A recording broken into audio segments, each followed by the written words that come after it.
Manifestazione per la variante alla statale 12, qui abbiamo Sergio Mantovani, rappresentante dei comitati, vedo in arrivo anche il consigliere regionale di PNE. Mantovani, Sergio, com'è andata la manifestazione di oggi? È ovvio che va bene, basta lasciar parlare la gente c'è, la gente è esasperata. Questo è il 7° corteo, ricordarsi, e venerdì prossimo sarà l'8° a Becca Civetta. El pueblo unido jamás sarà vencido, si diceva in America Latina, il popolo unito non sarà mai vinto e noi non saremo mai vinti, perché noi siamo uniti, la potremo pensare in 1000 maniere, in 1000 modi, ma noi saremo uniti sempre fino a che non si farà giustizia, finché non si toglie questo scandalo di attraversamento in un paese così, finché si danno i soldi per i capricci. Ma le vostre manifestazioni, la vostra protesta, vede qualche piccolo risultato? Si muove qualcosa? Sì, ecco, la notizia è arrivata ieri, finalmente il Comune di Verona attraverso l'assessore alla viabilità ha indetto una conferenza di servizi tra il Comune di Verona, Comune di Buttapietra e Comune di Casteldazzano per valutare il blocco del traffico pesante nelle ore di punta. Se passa questo blocco è fatta, perché i camionisti non possono più impazzire, fanno pressione dove si deve, a Venezia o a Roma, e inevitabilmente arriva il finanziamento. È già capitato per la Traspolesana, abbiamo fatto la stessa cosa, col blocco dei camion è arrivato il finanziamento. Grazie Sergio, è logico che anche un pugno duro in regione, un interessamento da parte dell'esponente Mariangelo Foggiato, capogruppo in Consiglio regionale e segretario di PNE, cosa intendete fare voi? Come ha detto il Presidente del Comitato, con il quale mi congratulo per la serietà e la compostezza della manifestazione, una partecipazione enorme via via che si ingrossava, ma per l'organizzazione che è stata perfetta. Il nostro compito è quello di essere vicino alla gente, non con le chiacchiere ma con i fatti, e sorvegliare che Regione e ANAS e Veneto Strade facciano la loro parte, perché basta guardarsi attorno, è veramente scandaloso quello che si vede. In un paese così, attraversato da traffico pesante, da 40.000 veicoli ho sentito al giorno, che è una cosa impressionante.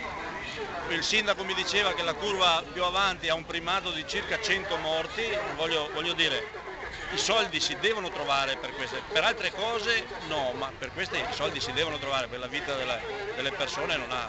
Ma chi è responsabile in regione oggi? Perché questa variante stenta a partire? Perché? Perché secondo te, Mariangelo? Ma vedi, a monte c'è il problema dei soldi, lo dicevamo prima che stanziare 140 milioni di euro per il comune di Catania, ad esempio, 500 milioni per il comune di Roma, che non hanno di questi problemi, non ne hanno, e se li hanno è per colpa loro, ecco, quindi ognuno si paghi con i propri soldi. Il problema è proprio questo, noi abbiamo bisogno del nostro denaro, non abbiamo mai chiesto il denaro degli altri, il sindaco non chiede il denaro degli altri cittadini, chiede che parte dei sacrifici dei propri cittadini almeno sia per la tutela della vita dei propri figli.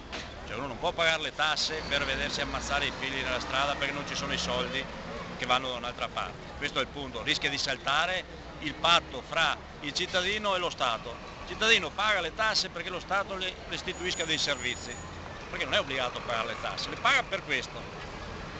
Se lo Stato non restituisce i servizi, il cittadino ha tutto il diritto di trattenersi le imposte e perlomeno di pagare.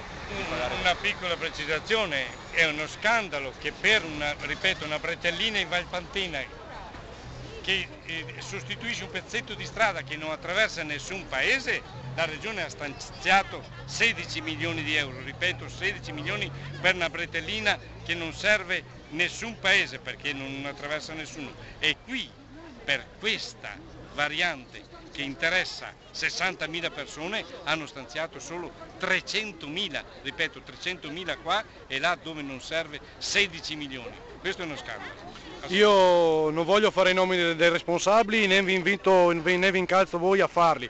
Comunque la gente se ne accorge, sa chi comanda attualmente e la gente è ancora in piazza, nonostante le cose sembra sia cambiate, sembra migliorino. La gente è ancora qui in piazza e vi ringraziamo anche te Mariangelo che sei qui con noi. Andremo a vedere, a verificare questa cosa di questa variante ultrafinanziata a scapito magari di questa che invece era più necessaria. Quando succedono queste cose c'è qualcosa che non funziona, andiamo a vedere, andiamo a verificare, il nostro compito è questo, insomma noi lo facciamo, teniamo gli occhi aperti e andiamo a vigilare. Io la settimana prossima sarò qua spero di avere delle notizie su questa questione. Aggiornamenti. Grazie Marangelo, segretario generale di Progetto Nord-Est. Grazie a voi.